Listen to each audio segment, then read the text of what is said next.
ایک شخص عرصہ دراز سے جعلی نوٹ چھاپنے والی مشین بنانے کی کوشش کر رہا تھا۔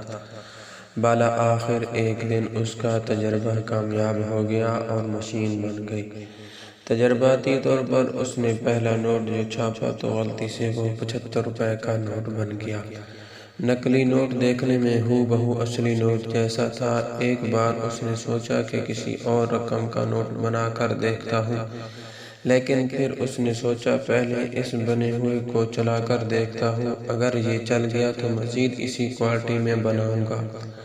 اب مسئلہ یہ تھا کہ ملک میں پہلے 75 روپے کا نوٹ نہیں تھا، اس لیے ایک تو جعلی، اوپر سے 75 روپے کا۔ کافی سوچ و بچار کے بعد وہ ایک دور دراز کے پسماندہ گاؤں میں چلا گیا۔ وہاں ایک بوڑھے شخص کی دکان پر جا کر اس نے کہا، بزرگو، اس بڑے نوٹ کے کھلے پیسے تو دینا۔ دکاندار نے خوشی سے نوٹ پکڑا اور دراز میں سے 25 روپے کی 3 نوٹ نکال کر اسے دے دیے۔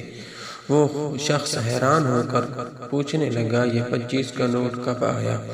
بزرگ دکاندار نے جواب دیا، باؤ، یہ 75 والے سے 2-3 دن پہلے کا ہے۔ تم اکیلے ویلے بندے نہیں ہو، میں بھی ہر وقت فارغ ہی ہوتا ہوں، تو میرا بھی یہی کام ہے۔